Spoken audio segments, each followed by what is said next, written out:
জীবন একটাই, জীবন কখনো দুটা পাবো না। সেই জীবন হোক আল্লাহর জন্য, মানবতার কল্যাণের জন্য, প্রিয় দেশের জন্য, প্রিয় জাতির জন্য। এখন আমাদেরকে সিদ্ধান্ত নিয়ে সাহস করে ভরসা করে সেই আল্লাহর দিকেই আগাতে হবে ইনশাআল্লাহ।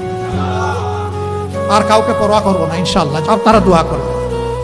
অনেকে বলে যে আপনার সিকিউরিটি দরকার, বুলেট প্রুফ একটা গাড়ি দরকার। আমি বলি যে আল্লাহ তাআলার কাছেই আমি বুলেট প্রুফ নিরাপত্তা চাই, আর কারো কাছে চাই না। আমার যেদিন ডাক এসে যাবে কেউ আমাকে এখানে আর এক সেকেন্ডও রাখতে পারবে না। আর যতদিন আল্লাহ আমার হায়াত রেখেছেন কেউ আমাকে এই দুনিয়া থেকে উঠাই ফেলতে পারবে না। সুতরাং আপনারা দোয়া করবেন। এ লড়াই চলবে ইনশাআল্লাহ।